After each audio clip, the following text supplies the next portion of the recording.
Hello, everyone. This is another pick of mine, and it's another movie based on, or at least partially Italian product.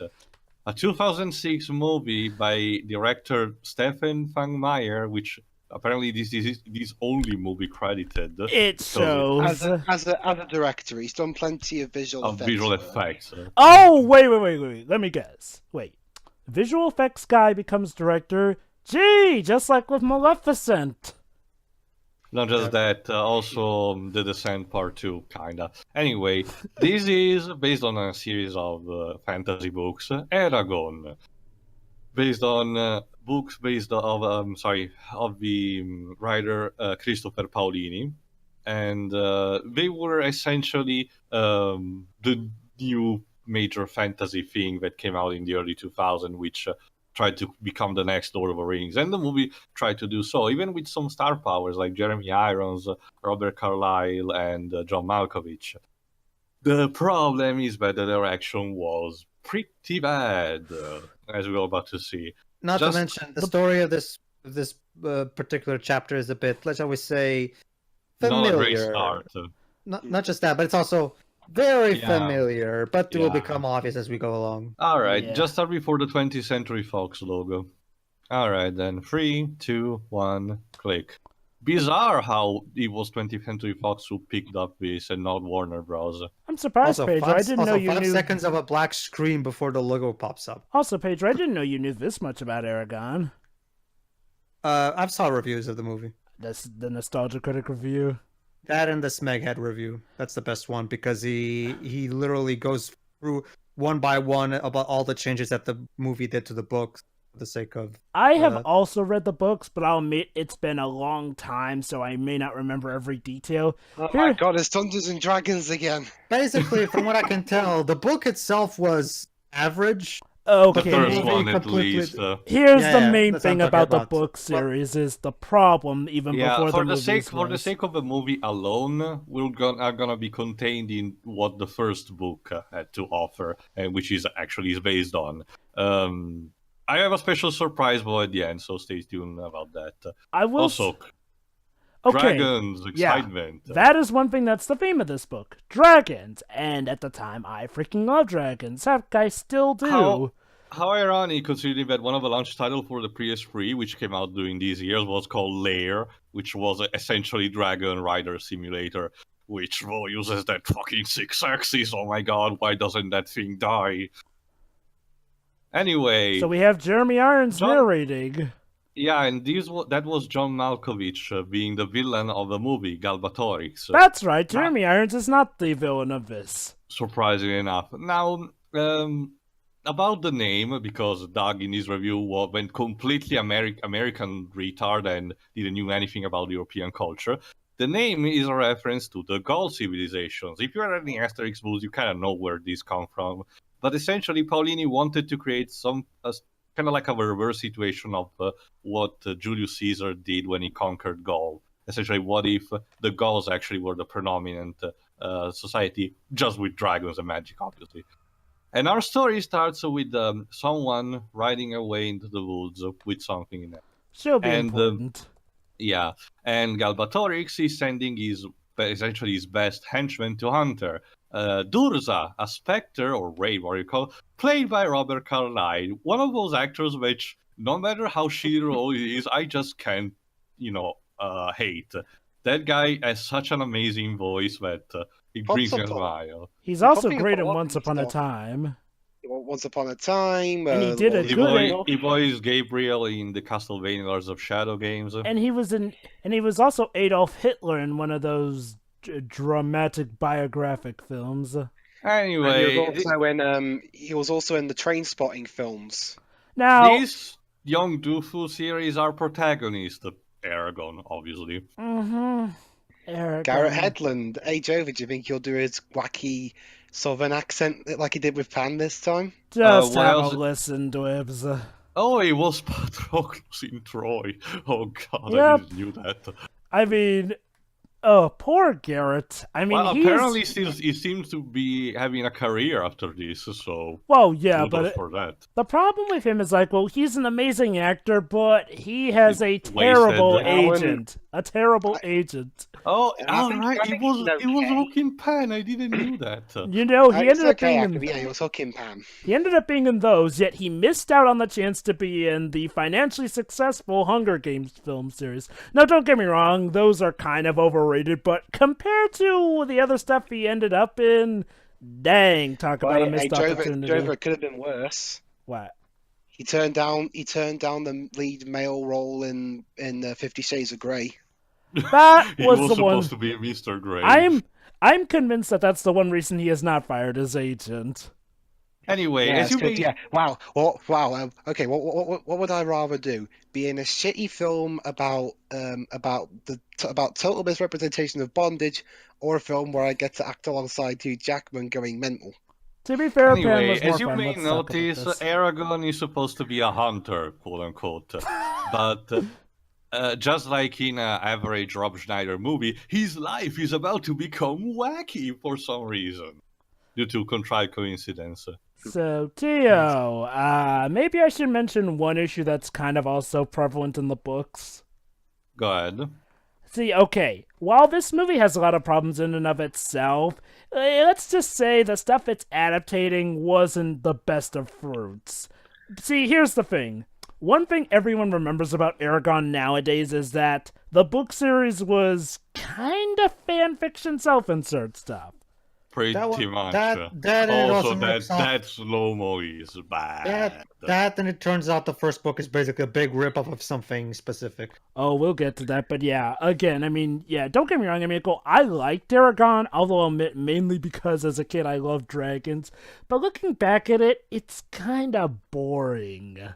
And also, it hasn't aged well at all. Like, it's still a bit of a guilty pleasure to me, but it's not a good book series So if at they ever- all.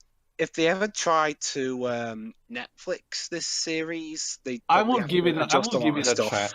I will give it a chance still to see where this can go because this has potential nonetheless. It's just that you cannot expect great. Anyway, he has found a gigantic tic tac. Oh dear. What's The wrong, writer Liz? of this. They The reminded writer- before everything starts. They reminded that all the CGI effects you're about to see were actually done by Industrial Light and Magic. The writer of this, the screenwriter of this And film we're is one cutting of the back writers between the two. Founding. The screenwriter of this film is one of the guys who wrote Jurassic Park 3. Oh. Well, that can only be good. Anyway, I guess that wasn't important. Let's go back to Eragon's Village. Yeah. Gee, guys, who do we entrust this $100 million film that's meant to start off a major new film franchise to? A guy who's never directed anything before in his life, and a screenwriter whose only major writing credit was a shitty Jurassic Park film. Now, don't get me Anyway, wrong. in case go you on. need a bit of a reminder, ever since Galbatorix took over, because as the narration said, he betrayed and killed all the other Dragon Riders, ever since he took over the nation, essentially everyone is living under his dictatorship. And while these villages are one of the extremes of the world where they live in, the clutches of the Galbatorix are still present. He sends in regular soldiers just to check things out. Wait a minute. Hold on. So one Dragon Rider betrayed all the other Dragon Riders. The other Dragon Riders are dead, In as far due as they're time, concerned. Jova, let me just say one thing. If you read the books, you're going to be smiling instantly because, surprisingly enough, in the next couple of books, this Butcher actually has an interesting story arc. Yeah. But I'm going to stop there because for the sake of this movie, just showed here. And that's it. Yeah, okay. In regards to how I feel about this movie's a bit of a weird case. Like, don't get me wrong, this movie sucks and stuff, but it's kind of like Twilight in that it was adapting not the best source material. See, Not the just thing- that, Jova, as probably Pedro already seen in that review we mentioned, a lot of direction when adapting stuff from the book actually went the wrong way. Like, we're gonna see in a oh, hi Jeremy Irons. We're gonna see in a bit, Jova, but let's just say that due to how the budget was handled, they actually couldn't get decent makeup for some of the characters, Oh, and they it had to rely shows. on what happened. It especially shows to the point where I wondered, wait, was that a plot element? But Anyway, in due time. this character is called Brom. He's essentially the drunkard of the town. I'm sure he's not important at all. Totally. He's You know, bearded. My he- sword's bigger than yours. He's Yeah, bearded. you're putting a knife to a sword fight. He's bearded, wearing a long cloak. Seems harmless at first. Not gonna say it yet. He's the let me guess. He's going to be the one of the main protagonists, isn't he? I'll let you see.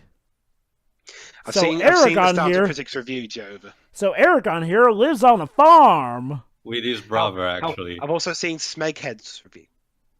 Mm-hmm.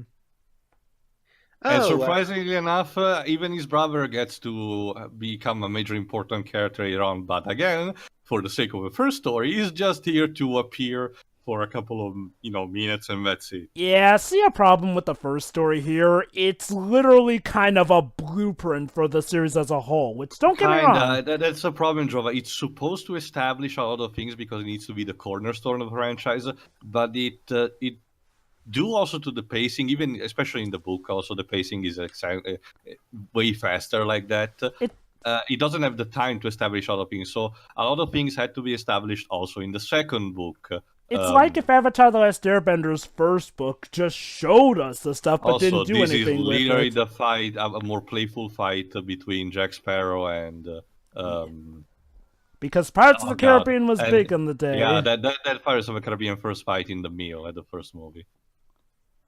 Also, as I was mentioning, this also is the reason why the books are 4 in total. Originally, they were supposed to be 3, but Paulini could not, had to lose time in order to keep establishing things in the second book, so he had to actually make a 4th one. Which in order to makes you conclude shit. wonder, since he was on his first book, you'd think he'd have, just made the first book extra long. Like, it's not like you're on as much a timetable as you are with Well, the that's the thing, sequels. Jova. To be honest, it is pretty long. I'm pretty sure that also the editors had a mind in how that happened. Yeah, I guess the problem is that the first book isn't really movie adaptation friendly. Because the sad thing is, If like, I have even to the be book honest, itself is introductory. I know it's not exactly the best thing, especially if you want to rip off Lord of the Rings, but they should have tried to combine the first and the second book into a 3-hour movie. Yeah. So the first major action scene in this film is just A tapping playful sticks. fight. Oh, don't Well, worry, Dweebs. This technically, movie's Dweebs gonna is- give you plenty technically- more action. Technically, Dweebs, there was also the ambush of Durza in the beginning, but yeah. Yeah, that was like a minute.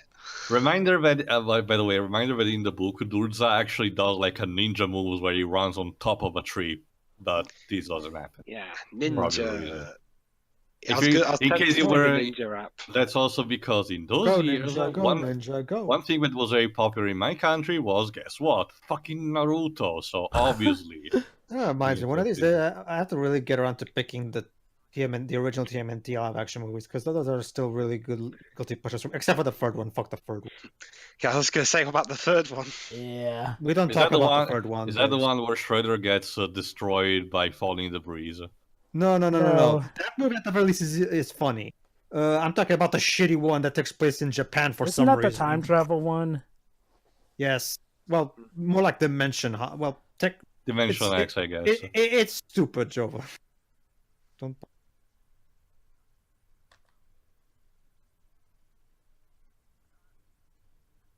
Hmm. Thanks, Dad. Exposition. This was a good talk we had, son. I wonder if this will maybe help you out later in life.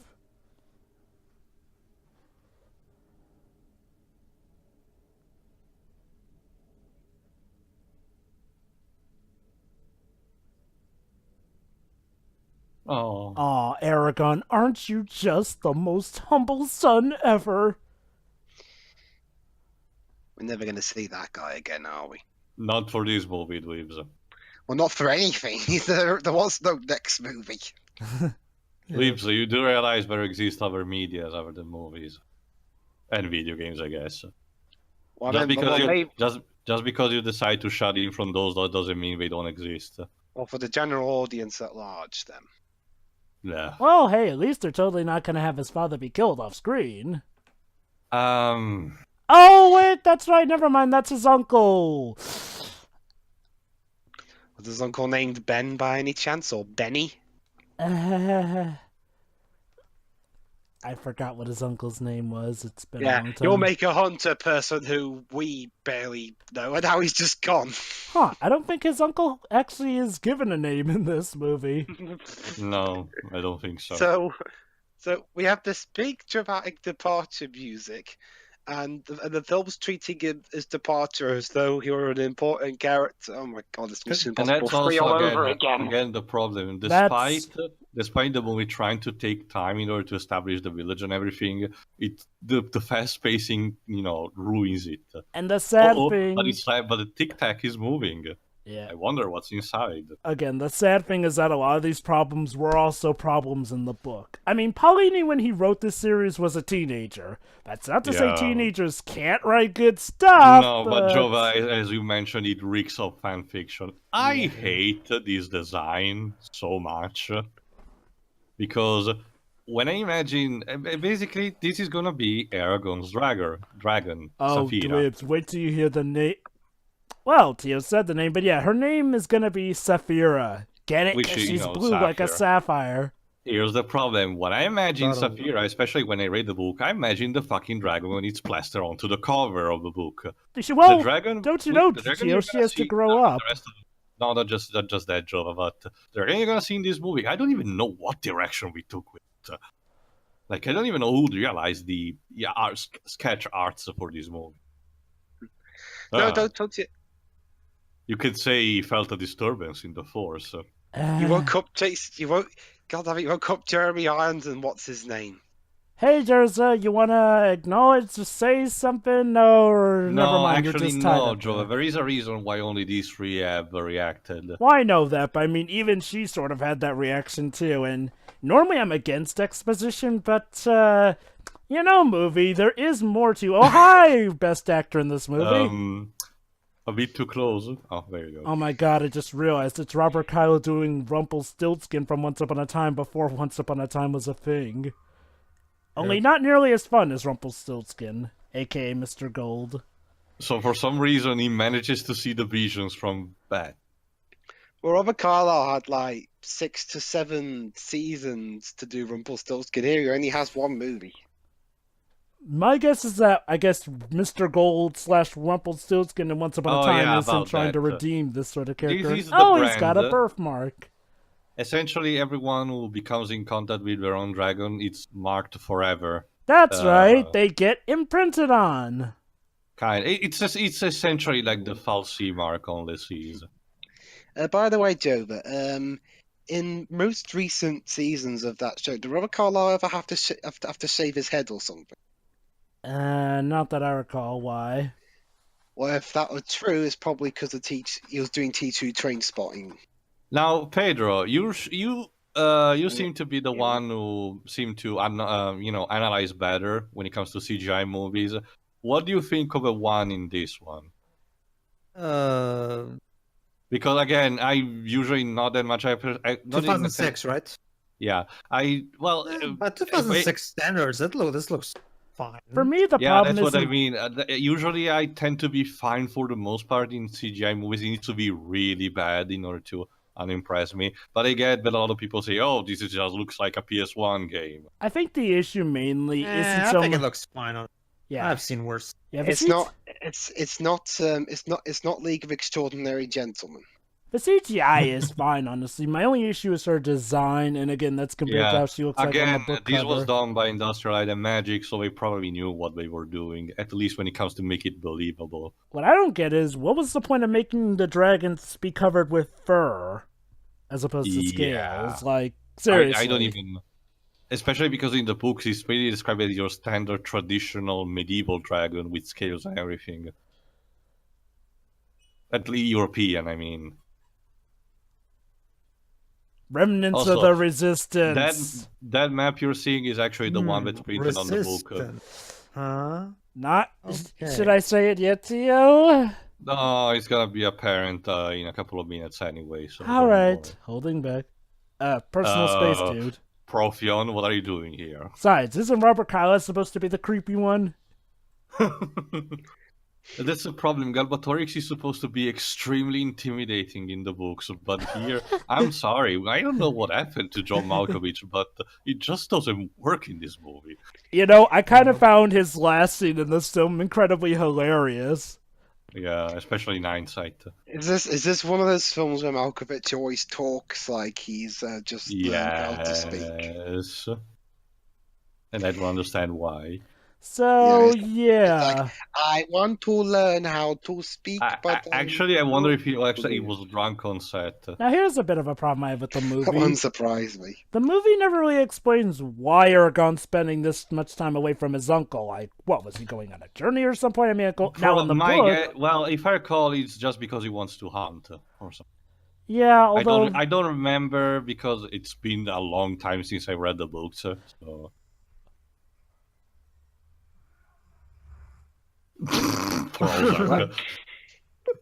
All right, Oh, and here's one of the first problem. The Razaks in this movie, in the story, are supposed to be like the Nazgul of this universe. Essentially, undead hunters who want to chase the heroes and trying to kill it under the command of an evil Dark Lord.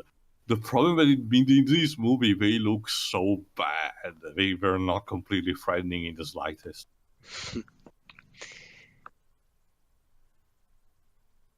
So wait.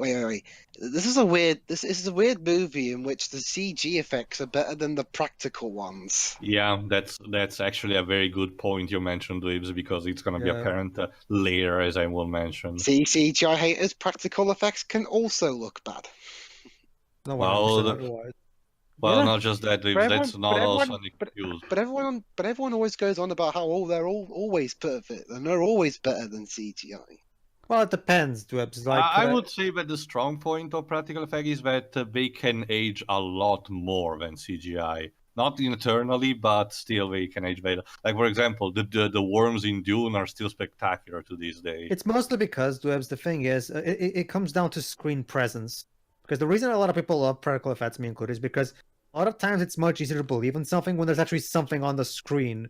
Because sometimes when it's a CGI character, it's abundantly obvious that you're not actually seeing anything. You just know you're looking at. Yeah, like which is why I don't even care for the effects in Avatar, because never for one moment do I believe those aliens are actually there. But let's say, for example, Neverending Story, where those effects aged like fine wine, or even better, this one. How about a modern example?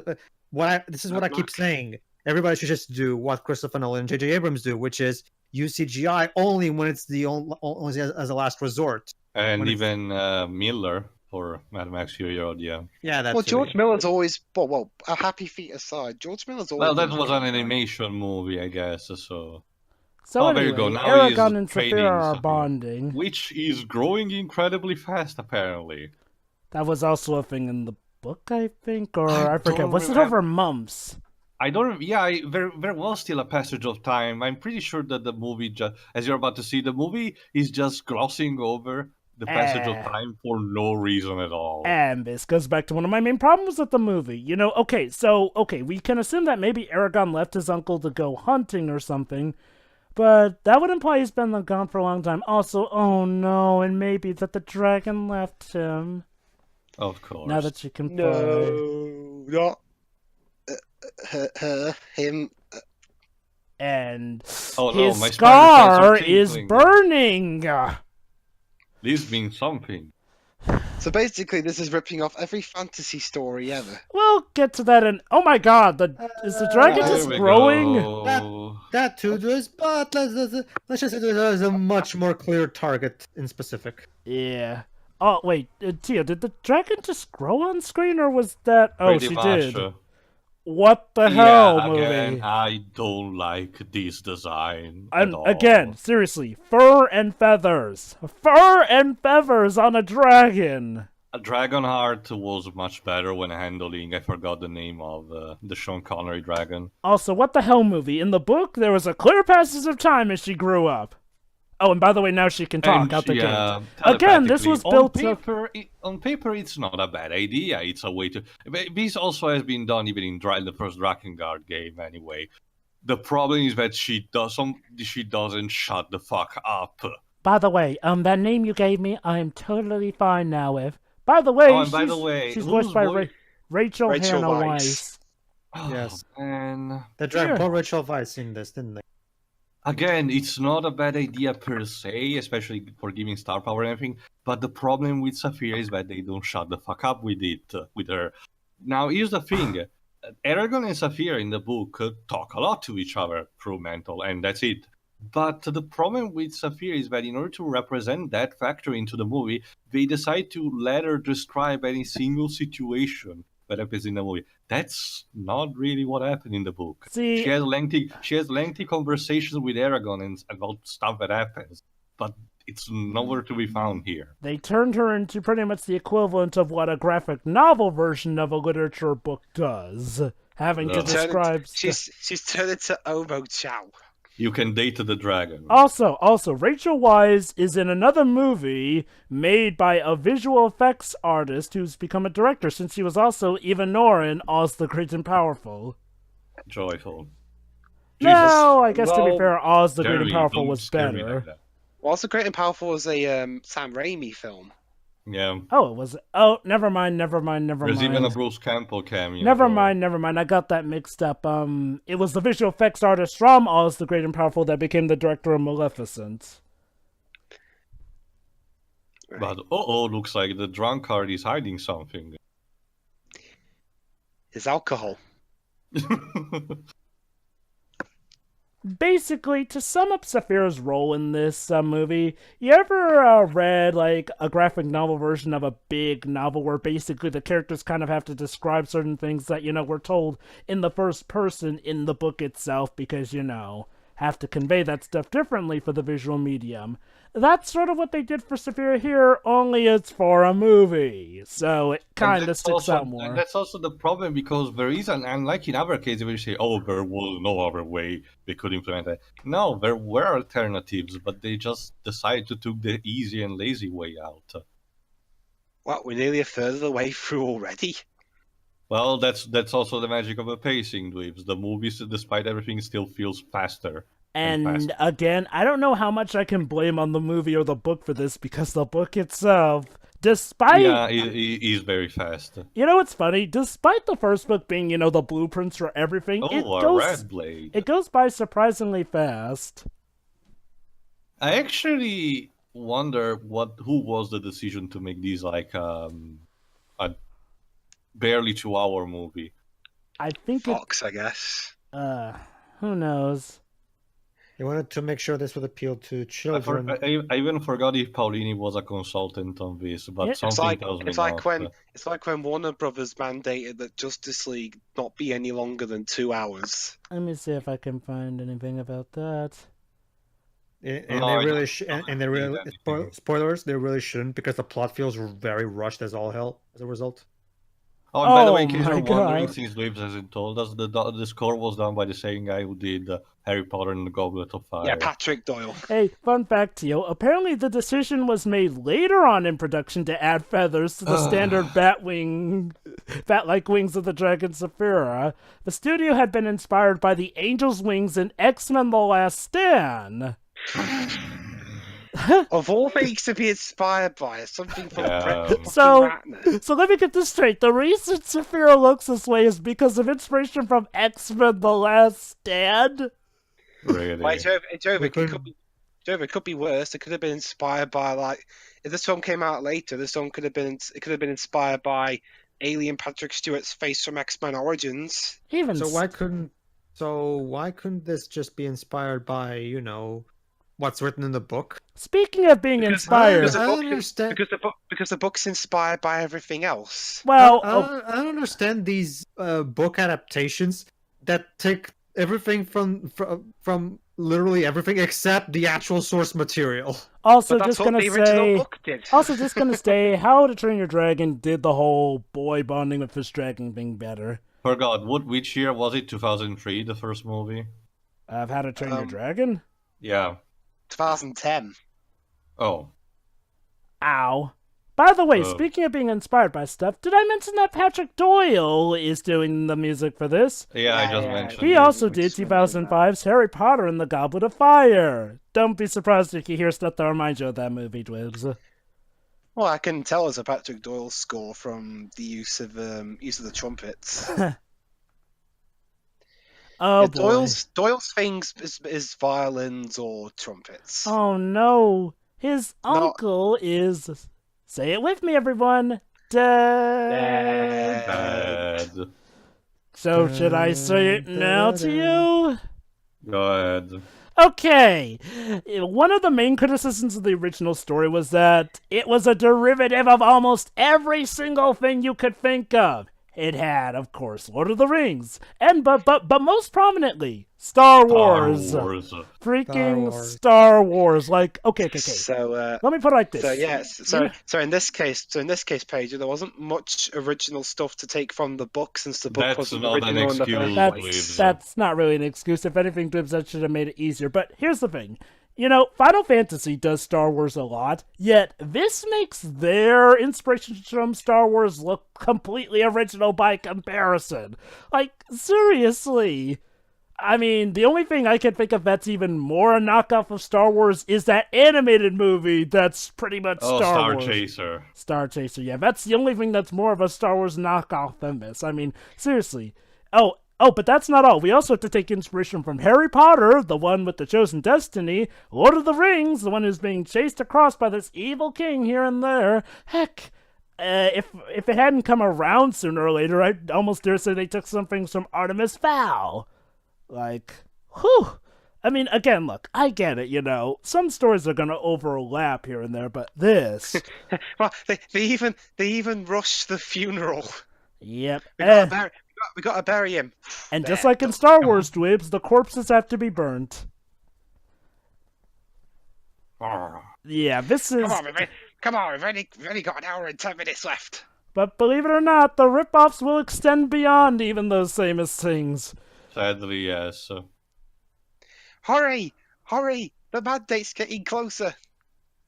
Not just that, once again, as I mentioned, the Razaks are not that threatening in the slightest. Again, they're knockoffs of the undead from Lord of the Rings when you get Yeah, the down to it. Nazguls. What if it ends up burning down the whole village?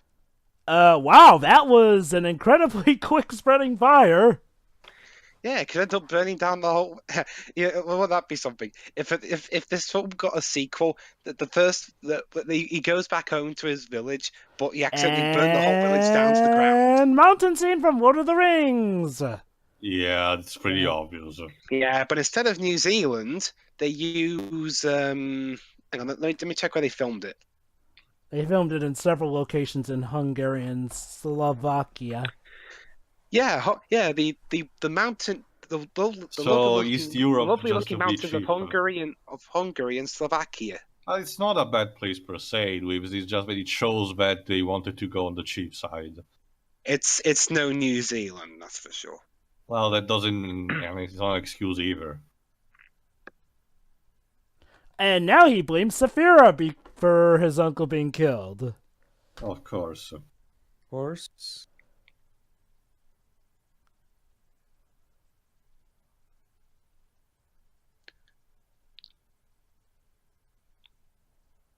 Should I just play the speech from Lord of the Rings describing the undead? It's pretty much knowledgeable at this point. Again, look. I don't want to be too hard on this series. Well, actually, I do for different reasons, but Tia will elaborate on those. But Yeah. it's such a shame. I mean, again, it's a story about chosen people being chosen to ride and wield battle dragons. How is that hard to make an original story for? Honestly, Jova, there have been plenty of other works of fiction that have done that concept much better anyway, so I don't know. Exactly my point. I haven't played that much, but from what I've seen, Panzer Dragoon even seems to be doing that better. Hell, Scalebound, before it got canned, seemed to have a better idea of doing that. And again, that's exactly my point, though. Okay, I don't care what age you are. How hard could it have been to make a good story for this? And of all the stories, why did it have to be this one that got picked for it? No offense to Italy, Tio. Yeah. Keep in mind, if I have to be honest, Jova, of all the fantasy stories that were done in my country, this was probably the one that had the best chance anyway, because some others are quite cancerous in content. Oh boy. Of course. Please, that would help. It'll help make this movie a little bit less cliche than it already is. By the way, did I mention that they have to rescue a certain princess from being captured in the enemy fortress, which you've already seen? Yeah, I did say a little less cliche. And now we have Saphira. There you are. Hi. Yeah, Saphira's kind of a dick with just coming and going as she pleases. Does she actually do anything in this movie? Oh yeah, she does. Please understand. Because so far, all she's done is just talk. Dweebs, please understand. Yeah, please understand. So we have Rachel Weisz, Jeremy Irons, and this kid here. Ed Spears. Yeah, by the way, this was Ed Spears' first debut into a big media project. Alongside a television debut, he thankfully still has a career after this. Well, actually, surprisingly, that's the thing. Despite this movie being the 10th worst reviewed film of 2006, it was the 31st highest grossing film of 2006 in the US. And on a budget of $100 million, it did make $249.5 million. So technically it was a success, but it was banned by everyone. That's the reason it ended. In fact, let me read to you the consensus. Written by a teenager, and it shows, Eragon presents nothing new to the hero's journey story archetype. In movie terms, this movie looks and sounds like Lord of the Rings and plays out like a bad Star Wars ripoff. The makers of Eragon should soon be expecting an annoyed phone call from George Lucas. If only they knew. He was in, hey, I didn't know he was in Downton Abbey. If I can give this film credit, Battlefield 1. if I can give this film credit, the actors are definitely giving it their all.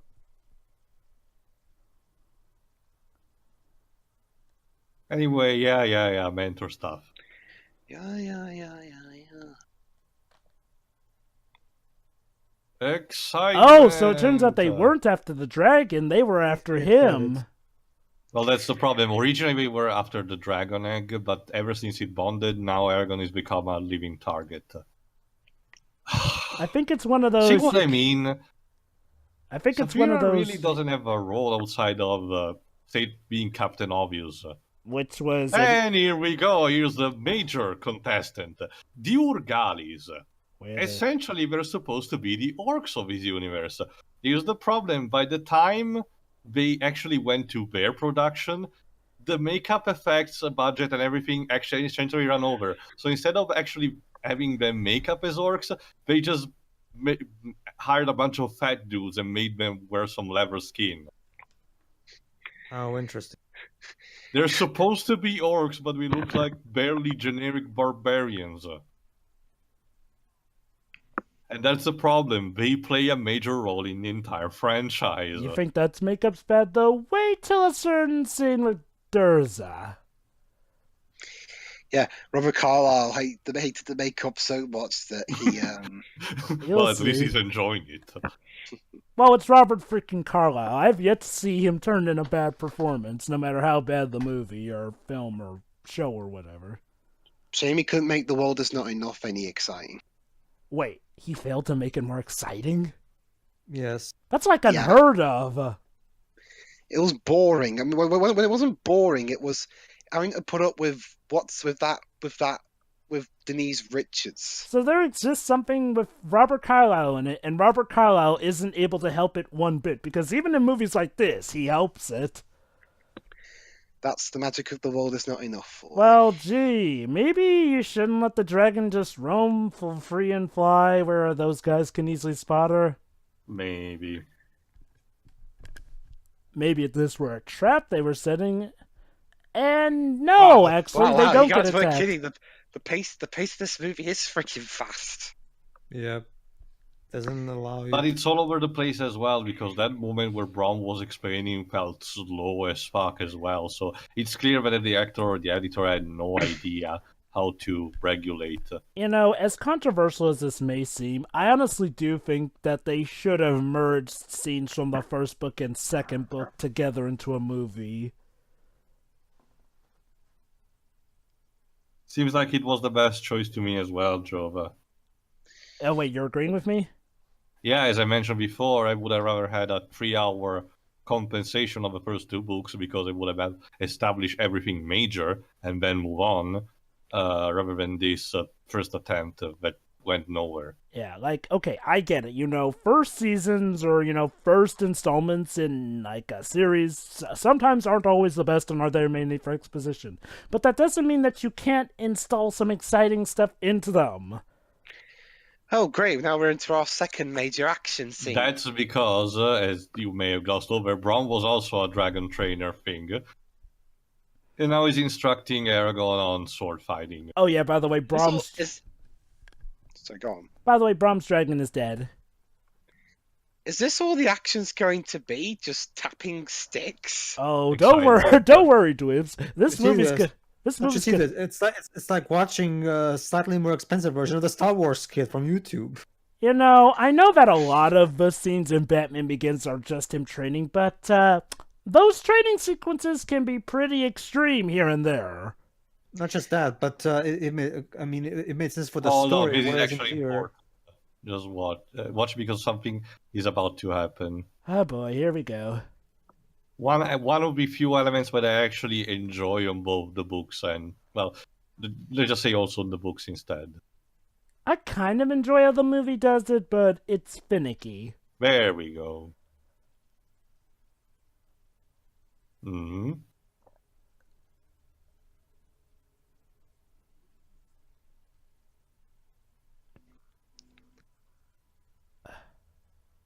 Wow. Sure.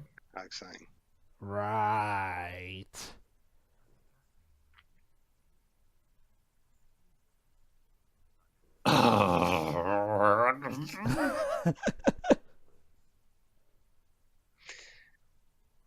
Well, I'm surprised he doesn't trust him. I mean, he's just some drug from his village. Anyway, Oh, more never mind. Don't you see, Drews? We have to trust him first. I don't trust the filmmakers. How do I trust the character? And another panning shot.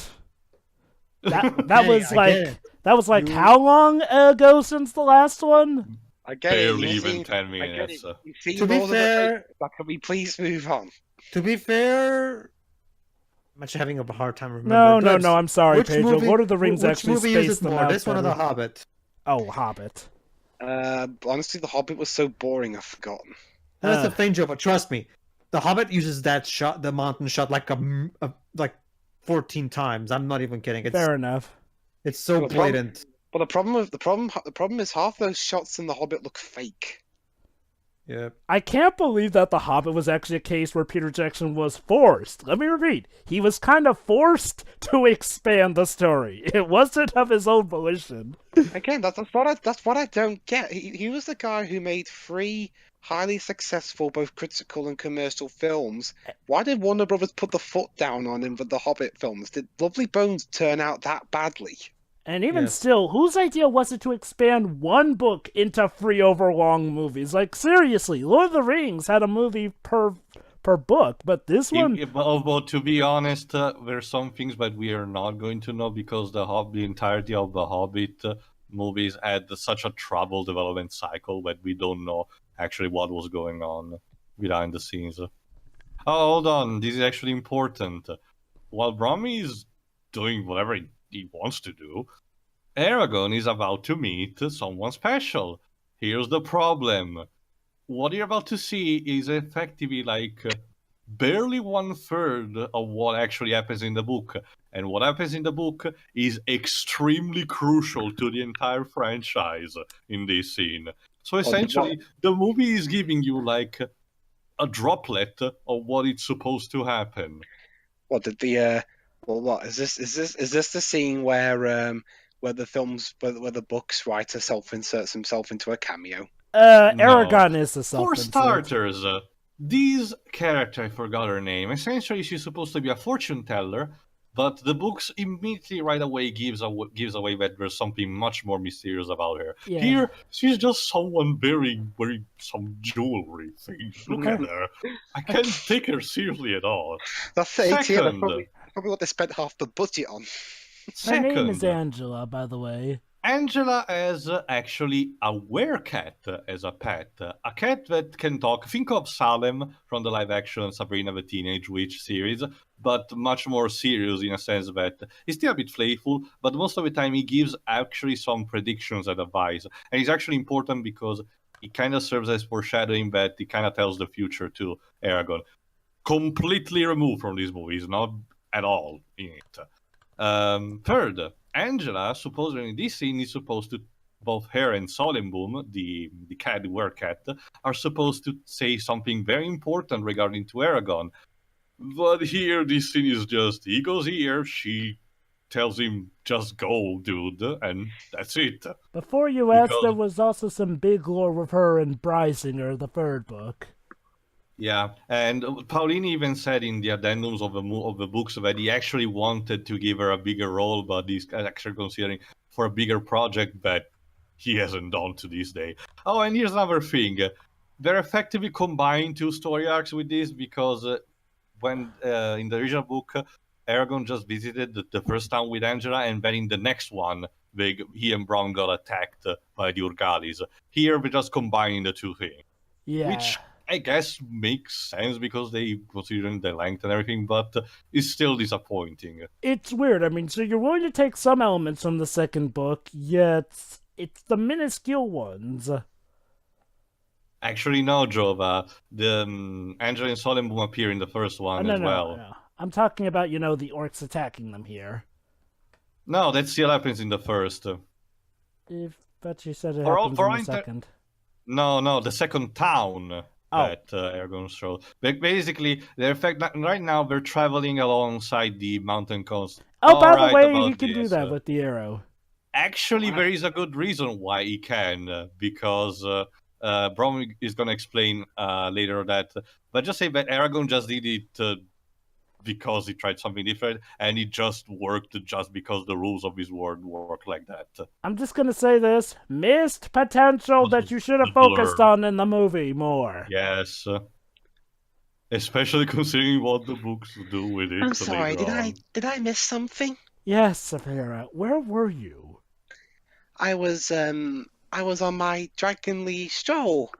I guess. She's giving birth to something? I don't know.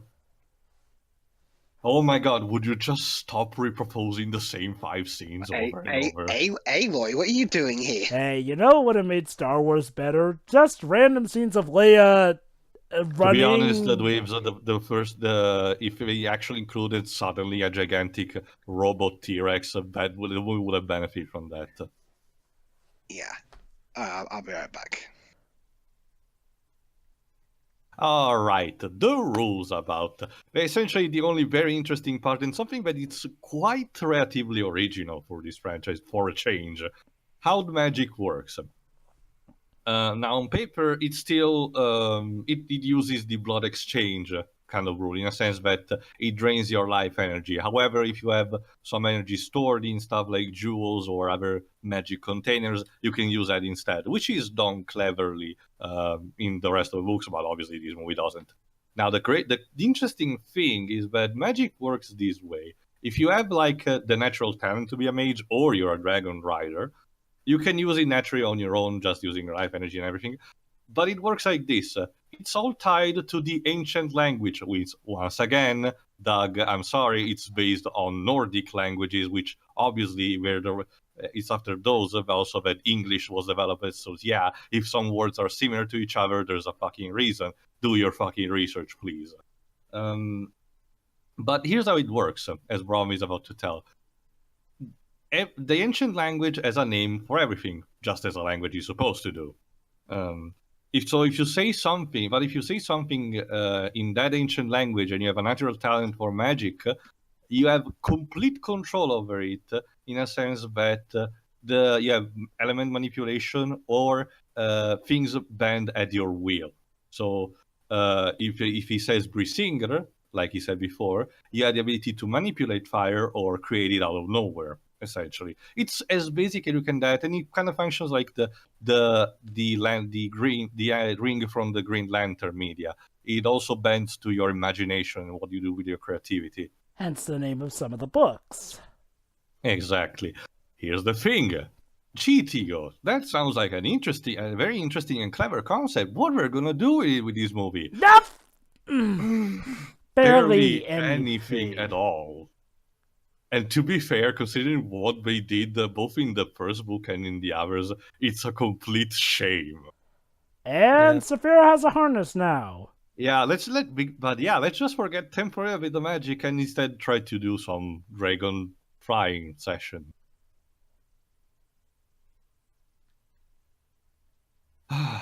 Now we need a saddle. Alright, which button I need to push for the tutorial up to appear?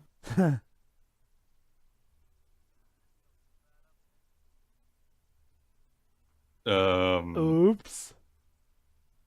Maybe not. And he just laughs his ass. You know, I once pushed James L. Jones off a cliff like this. Also, surprisingly enough, they go for the concept of height, but they never go for the concept of running at fast speed and high distances and not having your character barely any talking or swallowing insects. I don't know whether that's a blessing in disguise or a missed potential. Well, for comparison, Jova, remember, Dark Void does like that when you get the jetpack, so yeah. Uh-huh. Gotta go fast! Yeah. And she's blue too.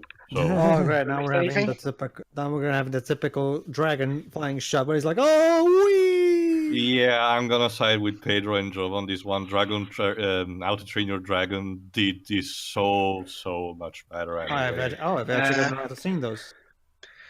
Have I missed anything, guys? I thought you did. Oh no, I did. Like that's what I I'm have asking. seen them. No, I'm asking I did. I watched the first and a bit of a second, not entirely, because I had time constraints. I need to catch up on that. Sure. They're great. So yeah, basically what's happened is he's riding the dragon. Whee! Great tail view. What are you doing, Eragon? I guess he's trying to see how good he is at riding. Look, Ma, I can ride my dragon backwards. Yeah, that's nice, honey. But what have I told you about a dragon with 2 rear ends? Oh, and also, yeah, they can do that. He can see the world through her eyes. Which is in weird filters. Do a better roll. Oh. Alright, she can also have... She has telescopic vision. Yeah, which is what happens with some, raptors like eagles. So it's legit. Mm-hmm. And because she's like a bird, yo! Oh no, Zorazak are still there and still not threatening at all. That's a fucking shame, dude. Mm-mm. Apparently this also gives you detective mode from the Batman Arkham games. It's payback time!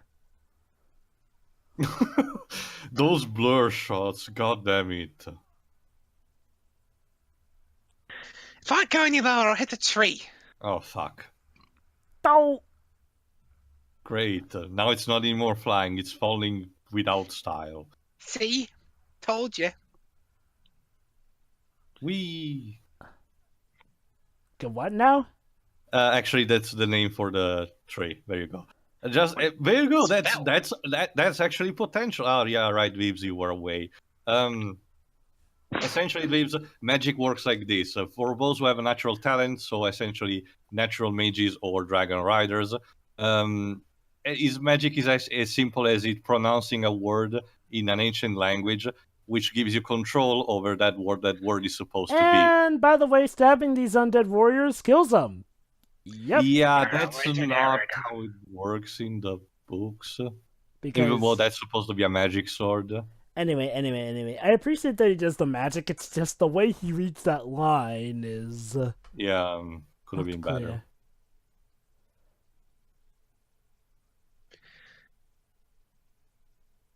Yeah, that subplot is supposed to be revealed in the second book, so we're just gonna pass him by. It's all mayonnaise, bleeps. I was going to say, is he rubbing curry sauce onto her? Gotta need to prepare it before grill.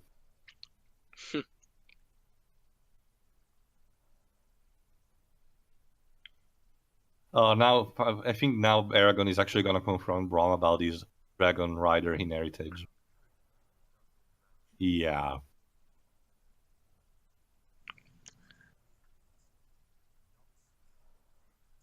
Yeah, there you go. He has the mark as well. Mm-hmm.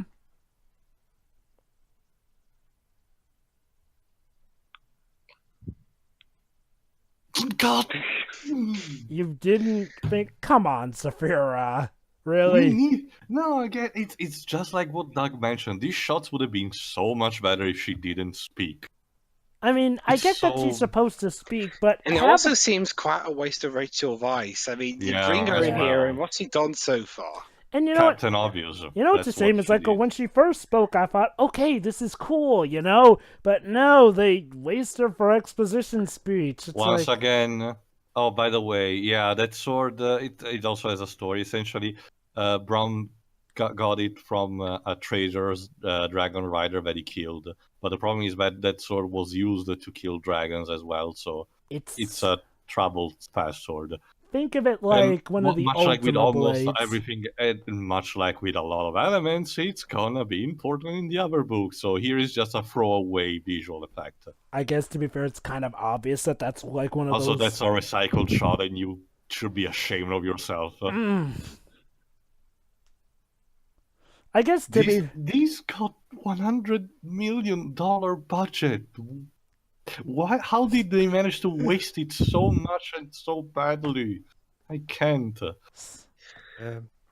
Well, that's the problem with throwing $100 million at a first-time director. again, Yeah, audience. I I mean, guess. we're not saying that that nobody can go on to be a director or whatnot. It's just I really would like to be in on these meetings to see why they decided. Not just like, that, I am seriously boggled by the fact that Paolini was not even a consultant on this thing. I guess it's because he was a teen and well. Maybe he. Let me check maybe- the age. It Actually. is. Maybe his parents didn't allow him or something. By the Wouldn't time that be the funny? movie rolled around, he was 23. So Huh. Maybe they thought he was a loose cannon, although that would kind of be a double standard. Hey, he's just a kid and all that. So yeah, we're totally gonna adapt this book off of him. Oh, by the way, in case you're wondering, the last book of the cycle, Inheritance, was done in 2011, so almost 7 years ago by the time of his recording. And despite having said otherwise, ever since Paolini did nothing, like not even side books. Yeah. He's probably just retiring. Sir, didn't you kind of send some undead soldiers after him? Why are you telling us to go after him? Go after Also- him! Also seem to be way impractical the fact that you're sending your galleys, the weaker force, right after your trump card. Yeah. I mean, seriously. Bad touch. Who do you think you are, from Protheon? Like, It's amazing how many similarities of this movie has with Dungeons and Dragons. Well, apparently he's working on a sci-fi book. Really? Let me check. and that scene of him killing that guy was totally necessary because it shows he's a bad boss. By the way, you're promoted. All right, I'm seeing that. He says he's working on but the problem is that he said that in 2012 still, like 5-6 years ago, and nothing has come out of this. So yet. he's Ken Pendering it. Oh, great. Well, at least he's not suing the companies for original characters do not steal. So, Tio, I forget, was there a point as to why Durza needed to stab that orc in the head and kill him? Just in order to show that he rewards traitors with excuse me, movie. Oh, and wait, Eragon got a video game? Yeah. This looks like Yeah, that I sequence in Final Fantasy VII where Cloud is dreaming of Aerith after the Temple of the Ancients. Essentially, we're communicating through dreams because both are unconscious. So look, guys, the male Does that protagonist and the female protagonist share a psychic connection link. Right. Ah! Of course, this But time the yeah. bad guy is actually smart enough to use that psychic link to try and lure Again, the hero it's into just his like trap. that sequence which ends with Sephiroth saying, "We need to get her." God damn it. Yep. Now we're ripping off Final Fantasy VII. And trust me, this won't be the only time they rip off Final Fantasy VII.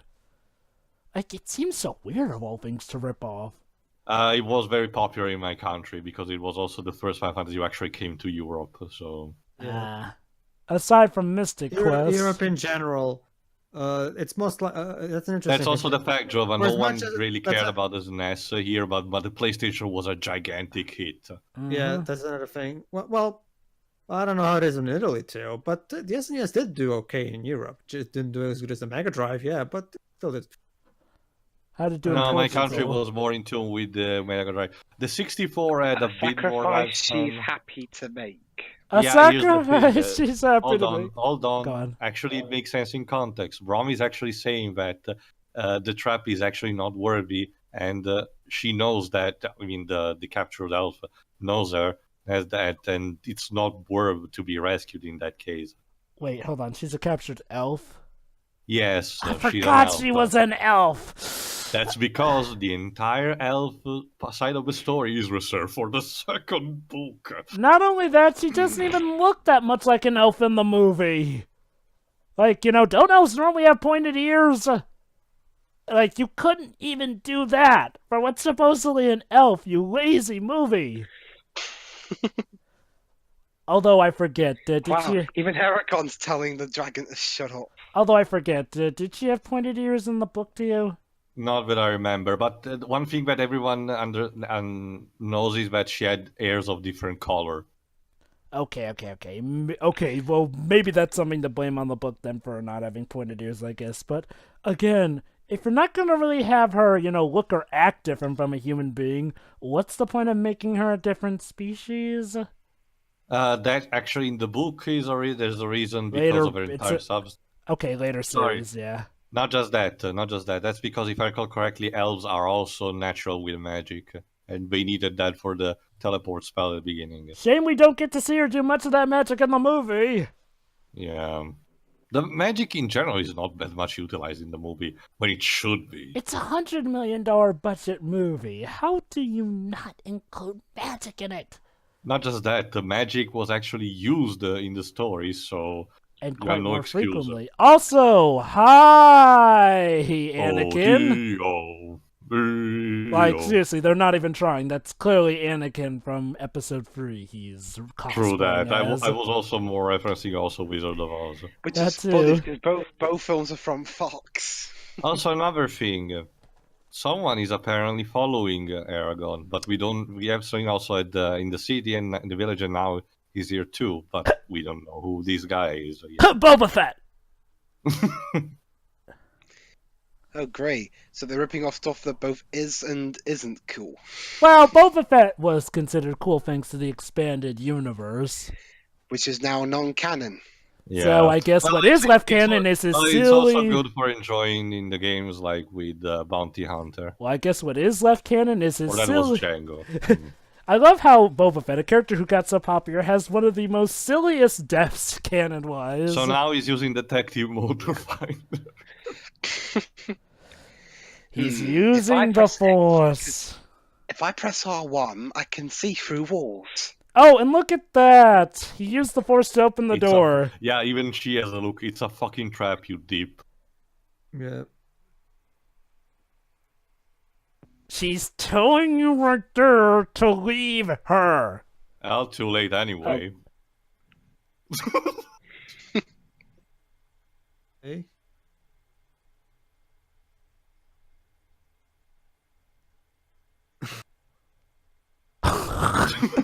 Ouch! How much you wanna bet he actually forgot his line Wouldn't and actually surprise me. improvised it? So here's the thing that not even the book explains a bit more. Durza's origin, because specters like him in the book are one of the few things that are not explained at all, pretty much. They explain what the Razak's origin is, and even the Urgatis, but the specters like him, not so much. Here, Durza's just a dark sorcerer. So, But don't you see, guys? This guy. But don't you see, guys? He doesn't need an origin. His origin should be mysterious and stuff. So and blah, blah, blah, Pedro, blah. Yes, Jova. what does this remind you of? Dark Legion, who we don't really know much about, but are considerably told to be the bad guys. Oh, and also the one who kills our Obi-Wan Kenobi.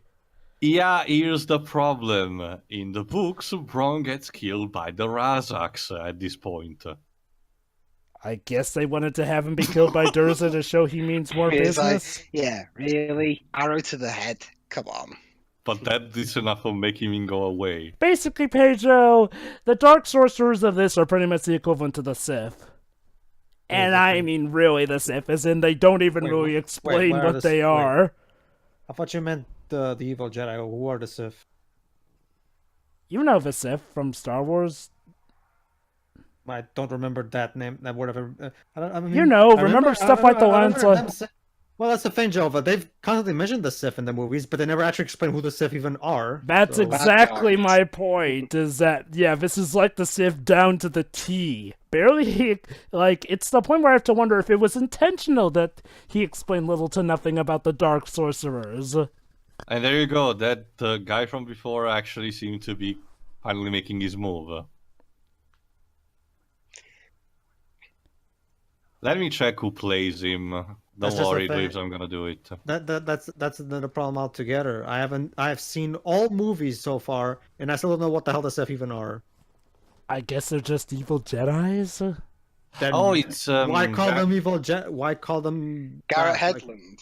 Yeah. Oh, it's, I goody, got Hi confused. Hook. Yeah. And See, now... that's funny. That's funny. The role we know him most is the role that made the least money. Well, the film that made the least money. Wow, how sad is it that Pan made less money than this? Yeah. Again, don't get me wrong, Pan... Well, Pan costs a bit more. It's just kind of sad. I mean, again, Pan is by all means technically a bad movie, but there's so much hard wit put into it that, again, it's like I said, if that movie were presented as a parody of Peter Pan, it would have definitely have deserved to succeed. It's a treasure.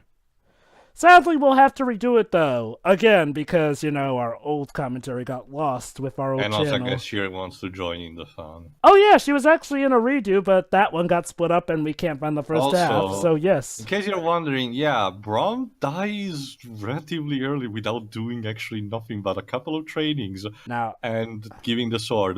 Now, I want to remind you, the training scenes in the books are actually more lengthy, and Bron even tells a couple of spells to Eragon, like especially one specifically for training, which is actually a cool idea for or a spell in general. Using one specific specific word, he can remove the sharp out of blades. But so you mean, what does that use for? Actually training, so you can train with actual real sword. Sure, they still hurt like you've been hit by a blunt object, but they're perfect for actual swordplay without actually getting hurt. That was a clever thing. Why the fuck is not in this movie? because it wouldn't have been able to stop Durza from killing him. That's literally the only reason it's not there to you. Can Also, he's trying to heal him. You know, you kind of have to wonder with all these spells, why is there not a healing spell? there actually are. The problem is that they haven't shown in this movie. Even though I'm pretty sure Braum knows some of them! Yeah. And even the elf should know. But the problem, I guess she's too weak to use them, so at least she has an excuse. Although, again, admittedly, this is one of those issues that was kind of also sort of an issue for different reasons in the book. Again, they never think to try and use a proper healing spell. And don't go saying Eragon was too much of a newbie to use it. I mean, come on. He was using pretty complex Not just that, spells Jova. even. He used it in combat already, all of his life force, and he doesn't have much left for spells. And now Saphira's going to roar to give him proper sending off. No. Have Rachel White do the roar. Rah! Actually, Dwibs, they kind of do have her do the roar. It's just the roars are digitally... Also, to be fair, Jova, Final Fantasy V kinda pulled that trick, pulled that reference off, in a sense of it's one last ride to make him feel like it was back in this Dragon Rider days. I love how despite... Go to sleep. I love Jeremy. how despite being stabbed through the heart, he still has enough strength to go for one last ride. Like, seriously. Also, Joe, as I mentioned, Final Fantasy V, for the death of one of his characters, actually takes a jab at that, in a sense, where the characters try to use every single item they can, and it's not working. It made sense there. So, yeah, Jeremy Irons is dead, so now we got Ed Spielers and, I can't even remember the character's name, let alone her actress. Sienna Guillory. Let me check what she did. And now we will seal it up by turning it into about glass. this, No, it's actually Diamond. Apparently dragons are able to do that. Don't even remember if it's explained or not. Ladies and gentlemen. She played Jill Valentine in the Resident Evil live-action movies. Oh, and there you go, guys. I give to you the origin of Blue Diamond. Great. Yeah. This explains why she's constantly weeping, if she came from this. Yeah, I managed to escape from the Eragon films. I deserve a little cry every now and again. Yes, my diamond. So, wait, hang on. This shot would be great if the dragon design wasn't so bad. Yeah. And if I actually cared about these characters. Brom's dead, so, moving on. Go. We still have barely They don't even know where they're going, by the way. Actually, they do. They need to move to the Resistance headquarters. Yeah, but direction-wise, I'm pretty sure they don't know where they're going. Oh, right, I forgot. Durza placed a curse on her. Oops. Gee, so you wasted your time rescuing the girl who's kind of already cursed, and it cost you your Jeremy Irons. I can't believe you traded in Jeremy Wait Irons. a minute. You need to bring the 7 word rings to me before it expires. So this actress also portrayed Jill Valentine. So wait, this actress also portrayed Jill Valentine in the live-action movies? Yeah, all of them. God apparently. dang, she has bad luck with cursed skin. Well, except the recent one. I believe she was in the most recent one. Well, yeah, ever since they introduced the character of Jill in the recent ones. Oh, hey, she Huck. wasn't at first. No kidding, There he's been following you. This guy, played by the actor who played Hook, he's called Murtag. It's essentially a ranger, kind of like a young discount Aragorn, at least for now. Mm-hmm. Another problem with this movie is that... Hey, like, Eragon. Go ahead, Pedro. This movie does the whole hero's journey thing. It's so by the numbers, like... Not just that, the problem is also the pace, Pedro, because we're moving so fast we have no time. It's ironically enough, it's kind of like Blue Dragon, if not worse. No, I will give it this, that at the very least, it's not as blatantly stupid and annoying as Blue Dragon, I guess. Pedro, wait till the end. Well, of to this be fair, she's not loud, but Saphira's dialogues are almost as pointless as Marumaru's. Also, again, wait till the end. Like you said, Theo, not as loud, nor near as annoying. Okay, Pedro, just wait till the ending of this film before you say that it's not worse, because this film still has quite a batch of stupidity left. And I know what you're thinking. Wow, in 30 minutes, yes, the fast pacing will still haunt you. So yeah, this guy is totally cool. What's supposed to enjoy now? Garrett and Rachel Wise. So I meant to enjoy an actor who has no luck, a good actress who's annoying as shit in this film, and And the bad Robert Carlyle whenever he feels like he wants to show up. Like, seriously, again, this also ties into my confusion that they there's didn't always have... John Malkovich. I'm gonna be quite honest, I was... Well, when the last time John Malkovich was in this movie? Oh yeah, that's right, he's kind of not in this movie a lot when you get down to it. I guess we've got Robert Carlyle, though. Suffer with I mean, that's the. my stomach. I'm surprised. I'm surprised the Star Wars critic made such a big deal about his role in the movie when he's barely in the movie. Well, it's because he's supposed to be a big deal in the context. And also, I'm gonna be honest. I think that Malkovich skit dragged a little bit in that review. Hey, you suck! Yeah.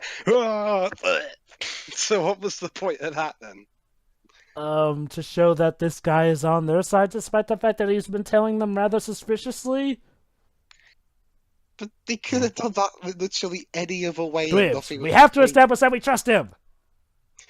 By the way, the journey to get to the Rebels base took a lot of days for some character development, also between Murtagh and Eragon, and also the climax happened by night. This happened the broad daylight is immediately after. So, guys, do you trust Murtagh? I don't even know who he is. The guy who's been tailing us suspiciously. And we're gonna get also an explanation later on who he's supposed to be, at least for now. Oh, hey, John Malkovich. Oh yeah, hi, I'm in the movie. Yeah, pretty much. It's exactly like the Rhino in Amazing Spider-Man 2. It's just here for a few scenes and for a big tease that will never come to fruition. Yeah, but at least Rhino wasn't meant to be like the big major villain. This guy is, apparently. Dibs, remember how Amazing Spider-Man 2 marketed him? Movie Yeah. screen cover. Well, that's Even the in the market... trailers and everything. Hang on, let me finish. That was the marketing team's fault. This is the actual movie. Well, again, though, here, the King has an excuse. He's supposed to be the big bad of the series overall. And this was also sort of an issue with the first book. So, adaptation-wise, it makes sense that we don't see much of him, as annoying as it is. What's he done so far, though? Just talk Giving a bit. orders. Give orders. Oh, hey, it's Jimon Hounslow, that guy who was in a lot of stuff. Because it's funny enough, he was in. I think he had a better role in Fast and Furious 7 than he did here. That's not a hard feat, sadly. Oh my god! The first bits of that theme literally sounded like do do do do do do. Oh yeah. Patrick, I know you scored Harry Potter the previous year, but you're not scoring Harry Potter now. How much you want to bet they told him to do it like that? Because, hey, this movie's a derivative... Well, this story is a derivative of so many things. Why stop there? Yeah, just rip off... Just do what James Newton Howard did for Maleficent and rip off one of the theme songs for a movie. Wait, There you go, which she's still theme song safe, was but ripped needs to off be for healed. Maleficent? The Harry Potter theme. It got ripped off there, too? Yeah. Huh.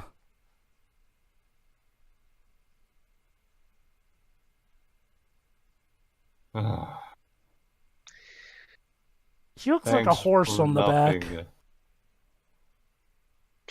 Could you imagine that the dragon is not a dragon? Oh, it's by a the way, horse. those are supposed to be dwarves. Really? Yep. Yes. But they look like 6'2".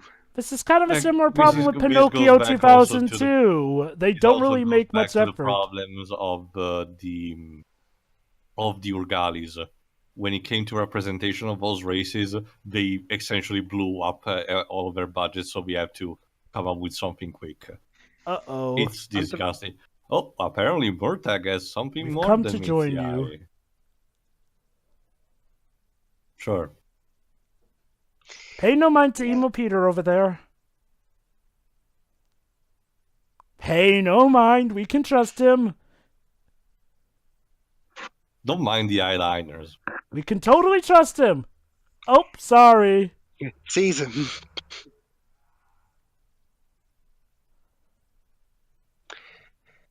What is little Miss Obvious going to speak Oops. again? Apparently, he's the son of the guy that Brom killed, the one of the traitorous dragon riders. Yep. Okay, that sounds good enough. a scar. Gee, doesn't that scar look a bit conspicuous? Now, I'm gonna save this for later for Morta because he too gets a story arc for the rest of the stories. Take a drink every time we mention that, this kind of gets continued on in a Again, later book. it all goes back to the oh god. And okay, makeup fail here. For some reason, Durza looks like this for the rest of the movie. Yeah, and it looks like a bad version of Emperor Palpatine. They never Why? explain this. Never. Why? Why? That's that scene from the Two Towers. Where... In the book, in book something similar happens. I don't mean a complete makeup because of the fact that in the book, during the assault of the fortress, Brom actually manages to temporarily kill Durza, and then he has to reform. Now you'd But think... here, it didn't happen. Oh, hold on. Meet Nazwada, which is the daughter of the chief in command of the resistance. Much like with practically 90% of this, here is just a tease of what her character arc is supposed to be in the next stories, which will never come into fucking play. Why you keep doing this? I god fucking damn it, movie. Anyway, Pedro, what are you gonna say? What scene in Two Towers? The scene one where with Saruman. Yeah. Saruman, what? He Where does the Saruman speech talks to his with army. 10,000 Urukais. Is he on top of the tower again? Yeah. How are they able to hear him? It demonstrates the fact that the Hobbit- Well, he's a wizard, so yeah, voice amplifier. Oh, god damn it. So now we can actually say a wizard did it. You notice there's the fact that the Hobbit contend with the will of Sauron. By the And way... also Dweebs, No, he's Christopher Lee. He just can. Yeah. So.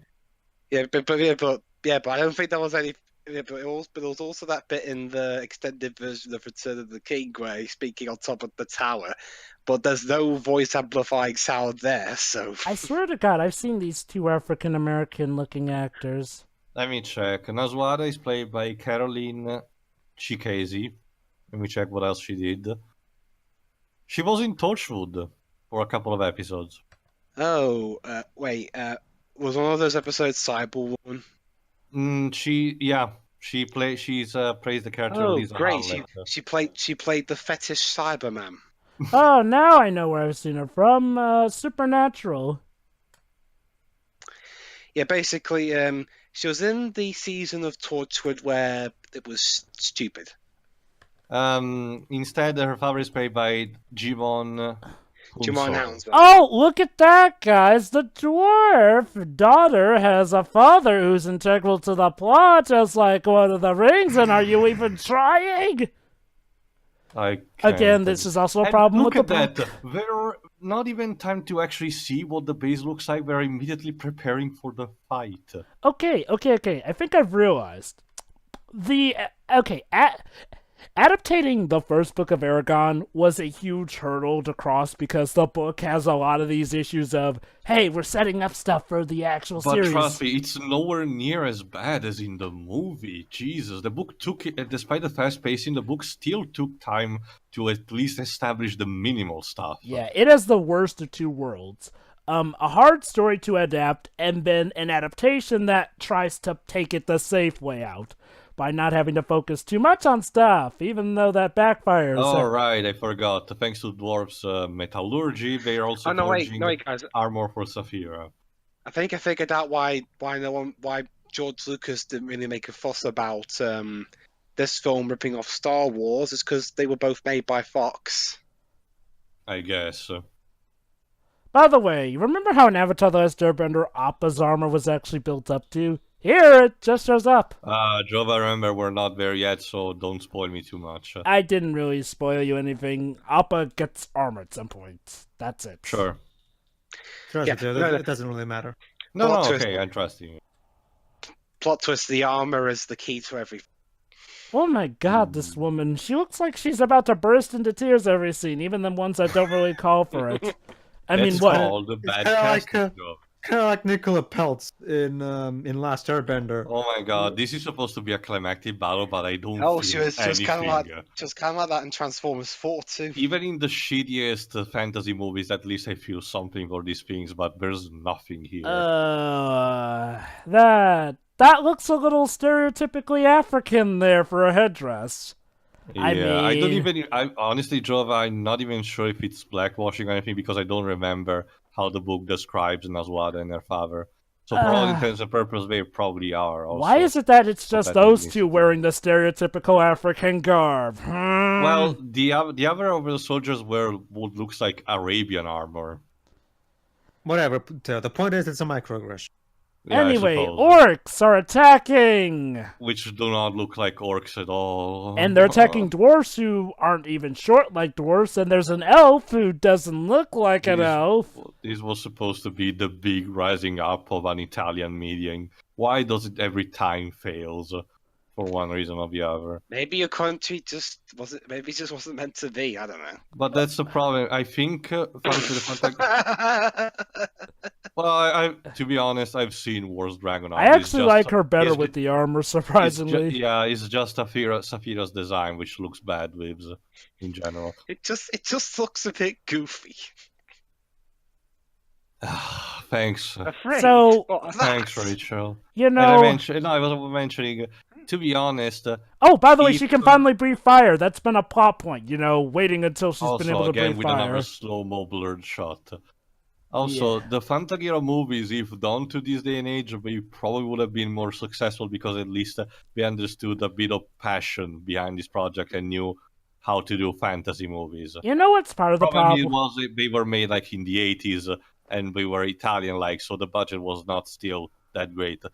But they're still a bit impressive. They remind me a lot of an Neverending Story. You know, part of the problem is that, that scene that Eragon and Saphira just had, where they were talking, as corny as it was, I feel that, if they'd had more scenes of them just talking like actual people like during that scene, instead of just mainly Saphira being used for exposition, I'd be okay with that. Here, I'm not just feeling corny. anything from this battle. Why is this so criminal? Also, here's part of the problem. This battle is in a cave when we get down to it. Yeah. Not much room to do. Okay. Thanks, random Urgali. What were you even doing? I have no idea. Trying to shut him up. He wasn't even attacking him, really. He was humping the door. I mean, you should reserve killing civilians and defenseless people after you conquer the fortress. I don't know, but the way he just beats him down like that seemed a bit wimpy. Like, eh! Also, I'm awesome! There you go, he's actually proving his worth and shit. Notice how these characters are kind of doing more than Eragon's done for the majority of the film? Yeah. I'm surprised some of them are shouted that still only counts as one. Oh no, enemy reinforcement. Kind of like one of my problems with the Lord of the Rings. But I mean, Frodo is such an uninteresting, whiny character, and there are so much better cases for protagonists that I don't understand why we have to have him as our protagonist. Isn't it like the entire point having the most insignificant of person actually be the key to everything? And then, but there's being insignificant, and then there's whining every 5 minutes. Yeah, and with Frodo, and with Frodo, and Frodo was actually a likable character all around. I mean, yeah, he wasn't the most skilled fighter, but again, that was kind of the point. And, wow, that was literally Emperor Palpatine. And yeah, so now he's about to summon his own steed, which is supposed to be like a spectral bat, I guess. My Scottishness compels you! It's also the problem Pedro mentioned, the fact that even in the books of Lord of the Rings happened, the fact that Frodo, as the story goes on, becomes even more unlikable and ultimately becomes almost the villain of the story. The reason I'm okay with Frodo is that at least, yes, Dibs, they literally ripped off a scene from Batman 1989. I kid you not. Even the score sounds a bit like Danny Elfman. Beautiful. Let's finish this! How's that scenery to chew, Robert? It's delicious. but not Alright. nearly as tasty as a scenery. I'm gonna chew him once Oh upon a no, time. now I gotta need to use the 6-axis, god damn it. Oh, by the way, that sword totally had a point. We His heart. How did you even know that? Brom I think told him or something. Oh, that's Forgot. right. Yeah, Brom told him, I think, as he was dying. I honestly can't remember. I mean, okay, in the book, Brom tells him some point, I think, during one of their training sessions. Yeah. Also, Saphira, it might be a good time to spit fire on this thing. Yeah, I mean, you know, you can finally breathe fire. You're a dragon. Dragging it up, bitch. Breathe. Burn him. Also, that sword looks very puny. But it's an ultra super bad sword. I guess. There we go. Finally. Ah. But it still Here's the problem. doesn't work. Trying to breathe fire into the thing's mouth wasn't that effective.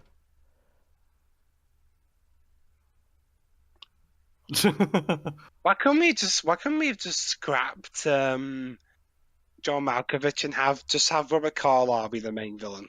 Because, even make John Malkovich as the post-credit scene reveal, which admittedly was not a thing done in movies by this time, but it would have been a better choice to do. reminds me, did Eragon have a stinger? Let me check. No, it doesn't. Oh, never mind. My vision's failing! The goggles, they do nothing. Oh, yeah, right, she's weak. It's basically the poison stat. Yeah. I know people Eragon, encouraging words are not what you're supposed to do here. Just drop somewhere and just fight him on our place. Whatever. You do? Do you? I Totally. think someone does. I like the director, but And the screenwriter. and the editor. And the book Good. writer. But No. No. Nope. No. Just no. And now we're doing the final battle of Harry Potter 7 before it was a thing. Oh. That face. Okay. The power of God compels you. Bye, Robert. that was lame. Yeah, incredible. He doesn't even have a one-liner at the end. He doesn't even go, Gah! Yeah. And now the Whee! battle is apparently won down below. Yeah, just because of Conveniently. magically that. No. Ow. Ow. Ow. Yeah, the ragdoll should have killed him. And they broke their necks.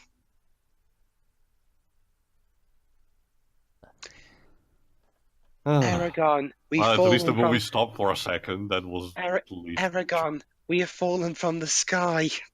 I know. I'm more surprised that I don't have all my bodies broken.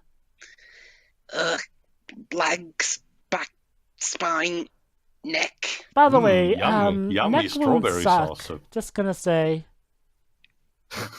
Seriously, that face on his looking like he found some strawberry sauce. Eragon, have I told you that neck wounds are fatal? Have I told you that neck wounds really hurt? You know, I've been... Yes, I pretty well know they hurt. Eragon, have I told you that you should do something and stop whining on my neck? God fucking damn it. I'm sorry, I was too late. I could do nothing to help you. Nothing. Because you kept saying the fucking obvious every 5 minutes. Alright, so now he's gonna use the healing spell. Excuse me? Yeah. Why?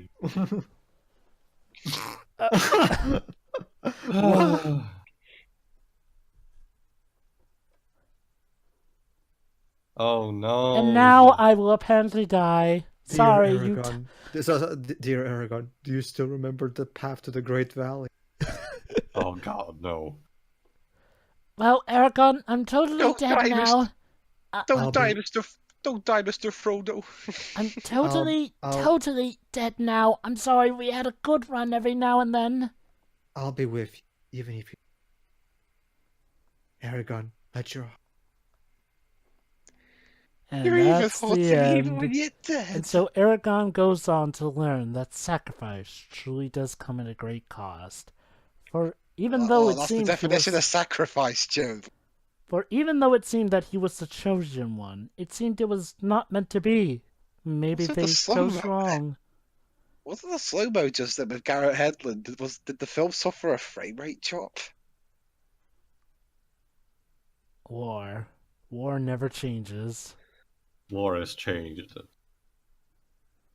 And so now Eragon goes on to try and find out what to do next in life.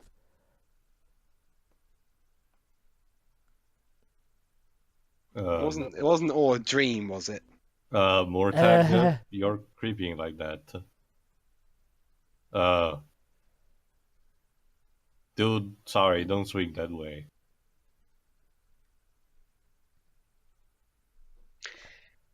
You've been stabbed by the plot device. Some things can't be replaced. That's what he said when he asked about Saphira. Wait. Fucking hell, man. Dick! That was even uncalled for. What I love was that. even the point of I being love that uptight line. about this? Some things can't be replaced, but luckily some things don't have to. You see, Eragon, we totally planned that out. Was it a nice This is surprise? the kind of joke you make when April Fools! This is the kind of joke you make when you have passed like your driver license exam and you want to make your parents feel on the jump for a second. Like, god dang! The boy has lost his uncle in Braum. Yeah. Which in hindsight is even more hilarious, and as I'll explain later. Alright, because Come on. since the first book is over, essentially at this point we need to go the big tease for the sequel that will never happen. Come on, we've got sequels to do. Yeah, where are we going? About that. To the bargain bin. Oh, hi, Gandalf the White.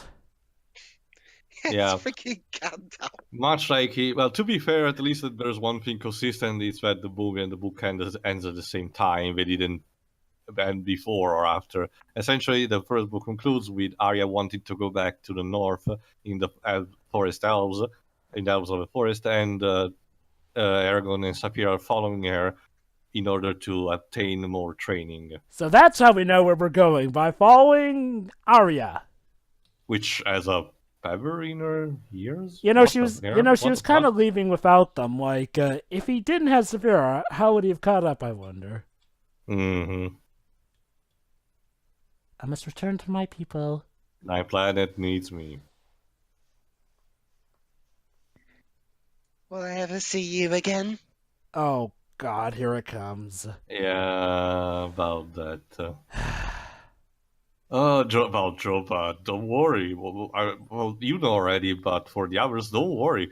At least for the books, this is only barely the point where the franchise actually jumps to the shark, and he Yep. never goes back. Yeah. Ever since the second book starts, pretty much things go majestically. So basically, it's a series that was only half decent for its first book. Think about it like this, Dwibs. Dweebs, think about it like this. It's like if It's Twilight... still jumping the shark, but it's a thing that it amazes you about how spectacularly over the top it tries to be. Think about it like this, Dwibs. It's like if the Twilight books from the get-go were as fun as the movies to riff on. That's not You this. guys keep cutting out. Basically, Dwibs, the best way to sum it up. I don't know, Dweebs. I hear everyone just fine. Try resetting. Yeah, me too. Well, not that it matters much. I mean, it was only a few times during this recording and this nearly over.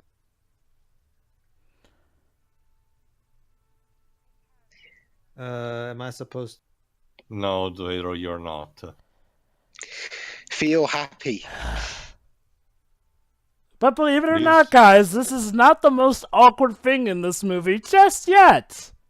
Yeah. They're saving it for the very end.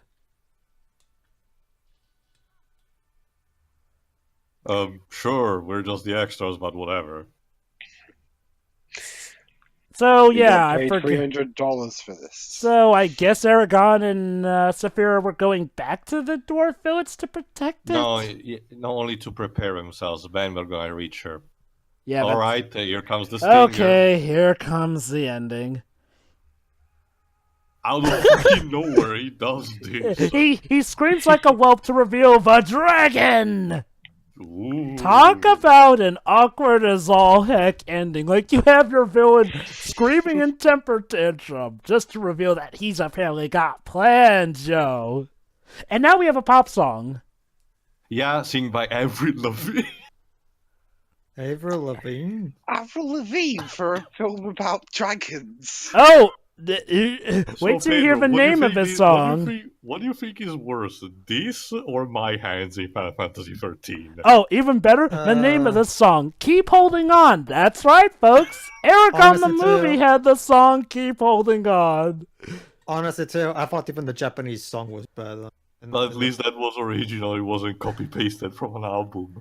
That's right, Keep Holding On made its appearance here, Alright, folks. there is no post-credit scene, so start with the final thoughts because then I have to enlighten you. One quick thing though, Jova. What do you think's less fitting, this or the Lily Allen song from Pam? Okay. I will say this. While these songs are weird and a bit out of place, I do feel that this song technically does match up with the theme of Eragon. It's just something I laugh at, and I will admit I actually do like the song.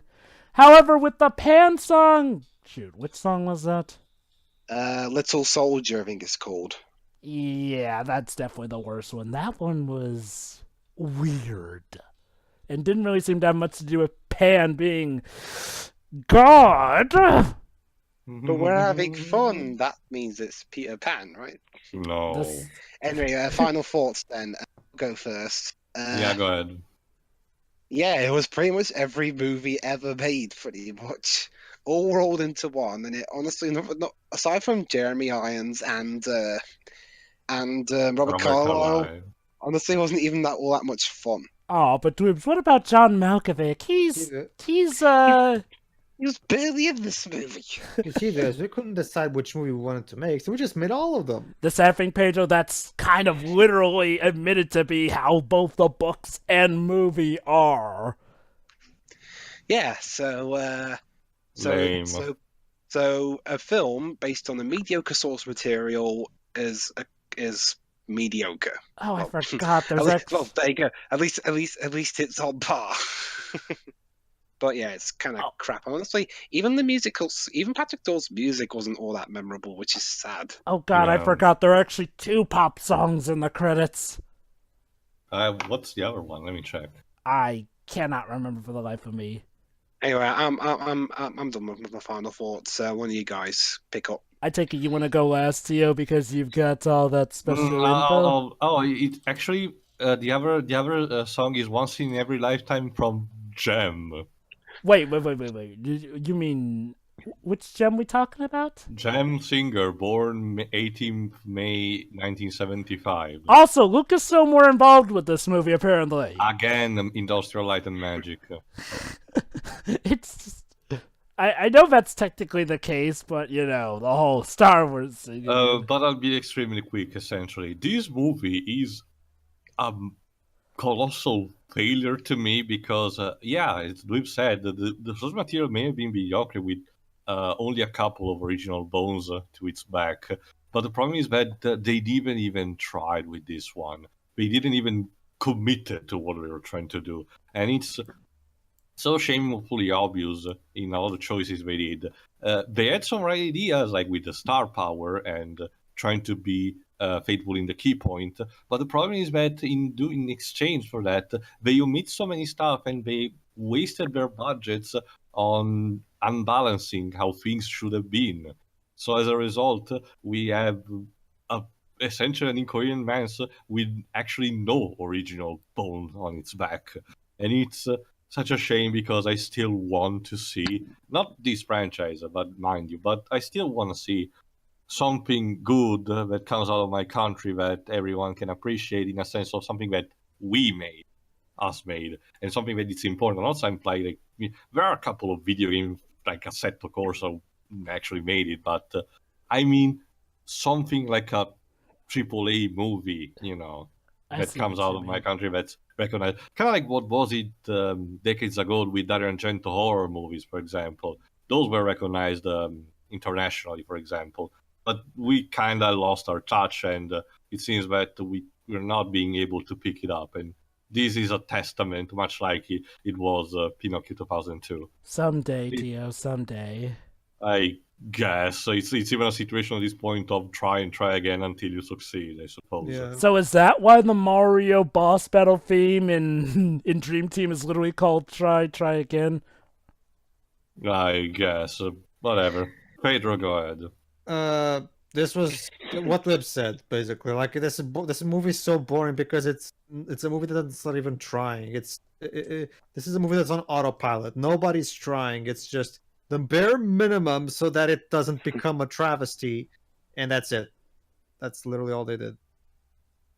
All right, Yeah. Jova. They I don't try a know little anything else bit. to say. Counts as trying, right? It's better than nothing. Mm-hmm. Go ahead, Jova. This movie is, to put it in best terms, a Frankenstein monster. Like, okay, it was taken from roots that weren't that good, but stuff like the Twilight film franchise has shown that you can make something entertaining out of even the worst of source material. It ain't easy all the times, but try more. Like, again, this movie does share a lot of problems with the original book itself, but it also accentuates and makes worse some of those problems, like the lack of originality. Well, they extend that more by taking even more film cliches, like even making the soundtrack sound more like some familiar stuff. And my god, the cast. The cast is good, but they're so horribly used. Underused. Aragon's actor could have been better, I guess. But, Admittedly, that was his first time starting up, and I guess as far as, filling out the term as the rookie, new kid, the new chosen hero, it worked, I guess. He probably would have developed more had they done the rest of the franchise, which we'll get to after I'm done with my final thoughts. But yeah, the music's good. The cinematography is... It's good most of the times, but it has a lot of weird points. Also, again, in terms of space and makeup, just... yeah, in the second Okay, half, look, just it made no. sense in the book, but you know what's weird is actually there is a scene where he kind of does look like he dies and becomes dust. When he gets stabbed in the forehead with the arrow, but nope, Yeah. he's fine afterwards. So why he looks pale to this day, it irks me. And again, it's such a shame because, yeah, again, this concept itself is interesting enough to be its own plot. I can understand taking some elements from stories, but god dang. It's a mess. That's a ripoff of so many things. Yeah. I will say this though, this movie is kind of amazing in how, with a budget it's big, it chooses to be so lazy and yet still try to get people to care. So I I will also say, managed to squander that budget. yeah, I will say that, the overacting of Jeremy Irons, Robert Carlyle, and the like, and how terrible this movie is, I will say do make it an interesting watch, but sadly, that's what doomed the franchise as a film, so take that for what you will. So, yeah, Alright, honestly, it's a Frankenstein monster, and unlike Pan, it's not even really a noble failure. It's just a failure. Alright then, that's it for the movie. But as a bonus thing, let me abridge very quickly, I'm gonna take 10 minutes at worst for this, how the rest of the story unfolds in the book, because it's actually worth it. Jova, you'll be my backup if I forget something important or I mislead something. No problem. It starts with Aragon and Saphira going to the Forest of the Elves to follow Arya. There, they attain a special ceremony under a gigantic tree crystal thingy, where Aragon becomes an elf out of magic alone. It's never really explained before you ask. I mean, okay, it is technically explained, but that's way later down the They say road. like the magic that flows through the earth or some shit, I don't know. At the same time, Aragon brother is back at the village, the starting village, and sees that Galbatorix is sending more soldiers that they want to take them down. So what he does is he takes control of the village. Essentially, he becomes kind of like the leader. He inspires everyone to revolt, essentially. They barricade the village, defend against the soldier, and then start a pilgrimage to the south in order to find and join the resistance. And spoiler, actually, Eragon's brother actually succeeds, goes back to the village, and ends up being Naswada's love interest. Of Yep. all things. By the way, Naswada also becomes the new leader of resistance because her father gets killed or something. At the same time, Eragon, back in the forest, meets the equivalent of Yoda of the franchise, an very old dragon rider who still survived with a golden dragon. I forgot what it's called, Aramis or something. And he started teaching him, but just like in Empire Strikes Back, just as the teaching is about to be completed, Eragon goes in battle on his own because he wants to defend his friends and everything because they're in trouble against Galbatorix's army. And there he finds out this. Early in the story of the second book, Murtagh goes missing in action because he wants to do his own shtick. And essentially from that point on, he becomes the equivalent of Red Hood from the DC universe because Galbatorix finds it, corrupts him, gives him a red dragon, and now from that point on, he's evil again. For some reason, Murtagh of all things. And essentially from the rest of the story, Murtagh is going to become Eragon's sworn rival, and she's never practically gonna come back from that. Until the very end, which is kind of hinted at something. I'm gonna get it. I'm gonna get to it. The third book, and this is pretty much for the second book. The third book is essentially more training. There's mostly filler stuff, more establishing thing. Angela and Sol and Moon enjoy the resistance as well for what they're worth. But Eragon completes his training also. There's a bit more about magic. And in the meantime, the Yoda, the equivalent of Yoda, also dies by the end of Murtagh, both him and his dragon. How sad. And then comes the fourth book, Inheritance, where everything goes down the shitter. Implying it didn't already with Brisinger, but... In order, Arya obtains the last remaining dragon, which is a green one. And is male also, conveniently, so it's very implied that that and Saphira will rekindle their species.